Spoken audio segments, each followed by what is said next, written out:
Hello everyone. You are வாட்சிங் ஏஜிஎன்பிஎஸ்சி academy. நம்ம இன்னைக்கு என்ன பார்க்க போறோம்னா, இந்த புரட்சி ரெவல்யூஷன்ஸ் பார்த்துருப்பீங்க ஓகேங்களா? அதாவது இந்த வேளாண் துறையிலயோ, இல்ல எல்லா செக்டார்ஸ்லயும் மல்டிவர்ஸா சேர்த்து புரட்சி ஏற்பட்டிருக்கும் இல்லையா? அந்த புரட்சிய பத்தி தான் பார்க்க போறோம். ஓகேங்களா? ஃபர்ஸ்ட் ஆஃப் ஆல் எல்லாருக்கும் தெரிஞ்சது வந்து பசுமை புரட்சி. ஓகேங்களா? பசுமை புரட்சி எதுக்காக மேற்கொள்ளப்பட்டதுன்னு பார்த்தீங்கன்னா, வேளாண் துறையில. இதுக்கு உணவு தானிய உற்பத்திக்காக மேற்கொள்ளப்பட்டது தான் வந்து பசுமை புரட்சி. ஓகேங்களா? இது வந்து வேளாண்மை துறை. வேளாண்மை துறையில மேற்கொள்ளப்பட்டது தான் வந்து பசுமை புரட்சி. ஓகேங்களா? அடுத்து வந்து வெண்மை புரட்சி.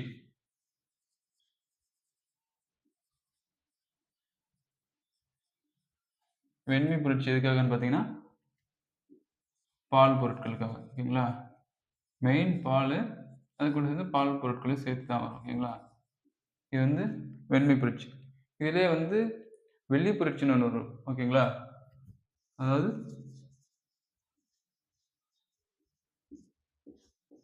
வெள்ளி புரட்சி. இது எதுக்காகன்னா, ஒயிட் கலர்ல இருக்கிறதுனால தான். இதுவும் முட்டை. ஓகேங்களா? ஈஸியா தெரிஞ்சுக்கலாம். ஸோ வெண்மை. பாலின் நிறம் வந்து வெண்மை அப்படின்னு சொல்லுவாங்க இல்லையா? ஸோ அதனால வெண்மை. வெள்ளி அப்படின்னு சொல்லும்போது, அது முட்டைய சொல்லும். ஓகேங்களா? இது வந்து வெள்ளி புரட்சி. ஸோ வெள்ளி வந்ததுக்கப்புறம் தங்கம். ஓகேங்களா? ஸோ தங்க புரட்சி.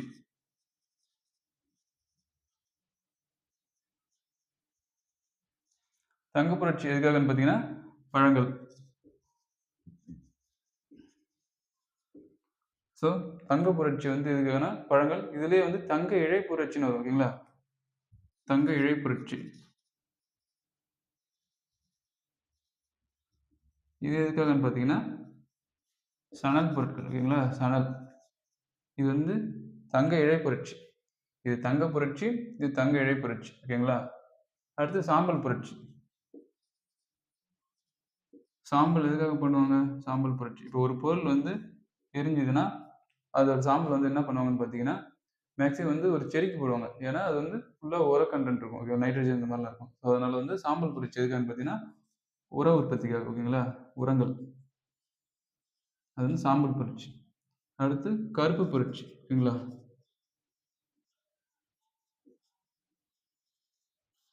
கருப்பு புரட்சி எதுக்காகன்னு பார்த்தீங்கன்னா, பெட்ரோலிய பொருட்களுக்காக. ஓகேங்களா? பெட்ரோலியம்.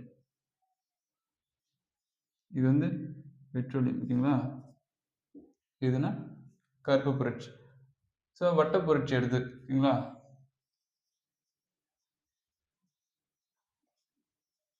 வட்ட புரட்சி எதுக்காக? அது வந்து உருளைக்கிழங்குல. ஓகேங்களா?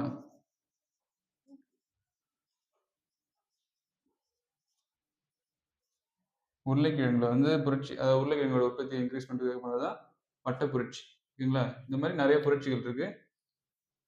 ஸோ நெக்ஸ்ட் வந்து என்ன இதெல்லாம் வந்து என்னன்னு சொல்லுவாங்கன்னு பார்த்தீங்கன்னா, இது ஆல் ஓவரா சேர்த்து வந்து இது எல்லாத்தையும் வந்து வானவில் புரட்சின்னு சொல்லுவாங்க. ஓகேங்களா?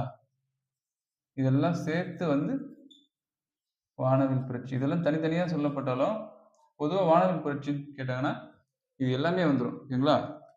இதெல்லாம் சேர்ந்து என்ன என்ன புரட்சி? வானவில் புரட்சி. ஓகேங்களா? அடுத்து இளஞ்சிவப்பு புரட்சி ஒண்ணு சொல்றேன்.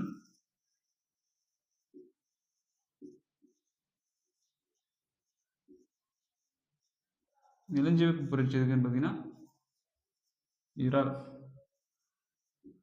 இறால் பொருட்கள் உற்பத்தி. ஓகேங்களா? இது வந்து இளஞ்சிவப்பு புரட்சி. ஸோ இந்த மாரி நெறைய புரட்சிகள் இருக்கு. இது மேக்ஸிமம் கம்மி தான். நான் உங்களுக்கு அப்கமிங் வீடியோஸ்ல திரும்ப வந்து இன்னும் ரிமைனிங் இருக்க புரட்சிகள் வந்து சொல்றேன். ஓகேங்களா? ஸோ இது வரைக்கும் ஃபர்ஸ்ட் படிச்சுக்கங்க. உங்களுக்கு ரொம்ப யூஸ்ஃபுல்லா இருக்கும். இதுல மேக்ஸிமம் வந்து எல்லாருக்கும் தெரியும். இதுல வந்து கன்ஃப்யூஷன் ஆகுற பார்ட் எதுன்னு பார்த்தீங்கன்னா, அந்த தங்க புரட்சி, தங்க இழை புரட்சின்னு வருது. வெண்மை புரட்சி, வெள்ளி புரட்சின்ற வருது. ஸோ இது வந்து வேர்ட்ஸ் வந்து சிமிலரா இருந்தாலும் நெறைய டிஃபரன்ஸ் இருக்கு. ஓகேங்களா? ஸோ தெளிவா பார்த்துக்கங்க. Thank you.